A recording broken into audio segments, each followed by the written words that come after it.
I'm Brian Knapp, co-founder and CEO of Kountermove.com, Fantasy MMA. I'm also a Brazilian Jiu-Jitsu black belt under Ralph Gracie. Here with my fellow brown belt, Christy Sullivan. We're coming at you live from San Francisco Bay Area. Talk a little bit about UFC 173, Las Vegas MGM Grand this Saturday. We're going to break down that card. We're going to tell you a little bit more about Fantasy MMA by popular demand. Actually, nobody asked for this, but we're doing it anyway. We're going to bring you Christy's picks for the cards. You can jump on, play some Kountermove this weekend. So, Christy, what do you got? UFC 173, super cool card, lots of great fights. Las Vegas, they always put on great fights in Las Vegas. Who doesn't like Las Vegas for some fights? Who do you got this weekend? This is an exciting card. First of all, we have some light guys on this card. We have some heavy, hard-hitting heavyweight guys. So it's very exciting from top to bottom. And the main event includes some fighters that we're all very familiar with and are excited to see scrap. So first, for the main event, we have Barao versus Dillashaw. Barao is the champion here, bantamweight UFC champion. He's taking on his fifth opponent for this title, TJ Dillashaw. He's already defeated Dillashaw's teammate and coach at his training camp up in Sacramento, Uriah Faber. So now he's fighting Dillashaw. Dillashaw is 1-1 in his last two outings. On paper, not as strong and hasn't shown as much in the octagon, but people are excited that, you know, it's another young up-and-coming quick puncher striker that they're going to put in front of Barao. Barao is the favorite here. He's 32-fight win streak and very strong on the ground as well as on the feet. So it's going to be hard for Dillashaw to surpass him. Many people can't see how, but obviously we want to root for an underdog too. So it's like, let's just hope for a good fight on this one and see what can happen. Holy crap, Christy, that's going to be some fight, but like you said, probably for Barao. He's a bad man. All respect, Team Alpha Male, but Barao's probably going to bring it. Good call. What else do you like on this card? So another one that we have on the card is Cormier versus Henderson. This is an exciting fight for people who know the longtime fighter Dan Henderson. He is known for his overhand right called H-bomb. He delivered it hard in his last fight against Shogun Rua, knocked him out stone cold. The only difference here is that Cormier is a much stronger all-around fighter and at the top of his game. He's an former Olympian wrestler and all-around great fighter. I think that Cormier will be a lot more cautious of this overhand right, but I'm not counting Henderson out necessarily, but it should be an exciting fight for these two. Christy, she likes Cormier. I agree. On paper, he's covering all the bases, but Hendo, that old man, finds a way to win. And you know what they say about old man fighters? We just scrappy and we find a way to win. Who else do you like on this card? I'm not counting him out. But I also like on this card is Lawler and Ellenberger. So these two are exciting because they're both going to come out blazing, likely. We're hoping they will, because if they do, it's going to be fight of the night. It will be written all over it. And the odds makers and fans are swaying both ways on this one. It just looks very evenly matched, and a lot of people are really expecting them to scrap on the feet. So, of course, as fans and analysts, we can only hope for that. Agreed. Great card. Again, coming from you from the Las Vegas MGM Grand. Don't miss it. So what are you going to do this weekend besides watch UFC? Play some Kountermove.com Fantasy MMA, we sure hope. We started Kountermove Fantasy MMA because we're gamblers, we're fighters, and everything else out there sucked. So we wanted to bring you a site that didn't suck. Hopefully you've done that. If that's not the case, send us a message. We'll unsuck it. Here's how you play. You pick 5 fighters from the event. So for UFC 173, you're going to pick 5 fighters within our salary cap of $25,000. You're going to pick ones that you think are going to score a lot of points. Early TKOs, they're going to stand and bang. They're going to be active fights, right? That's the key to playing Kountermove. There's free games, there's cash games. There's a $25 game this weekend and you can win $4,000. So skip Applebee's, cook a hot dog at home, play in this $4,000 game, and try to take home that cash this weekend. So, you know, we should tell them about some pro tips and strategy for how to play the game. So you got to pick 5 fighters, right? In terms of the scoring, how do you win, right? It's about statistical output. So you're going to get points for significant strikes, submission attempts, takedowns, rounds won, dominant positions, etc., right? So that's a basic game. Pick 5 fighters, $25,000 salary cap, and you rack up points as they fight. So how should they think about the strategy of playing, Christy?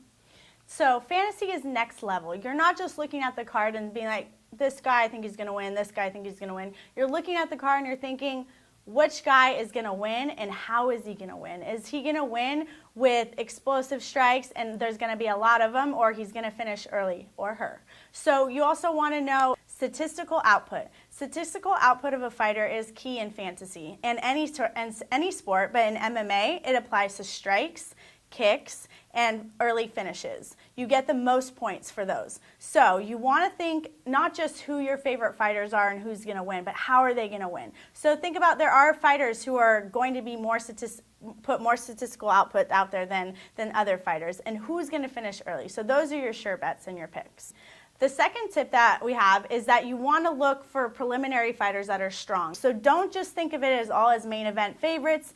A, you're not going to stand apart from other players, and B, you need some of those preliminary fighters to be a little outliers on your team, okay? Third up is that you need a unique team. You need a unique team of 5 that is going to differentiate you a little bit from the group, even if it's just one fighter. So you have your couple favorites of the main event, and you want to pick a couple that might be sneaky ones. Like, most people don't know that this guy's going to kill that guy and that he's going to get him early. So just keep that in mind too, that you really want those sneaky guys in there that might be underrated as well. So try and find a couple sneaky outliers that are strong for your picks. So those 3 tips, I think, would be a great way for you to start your picks and get you on your way to a winning team.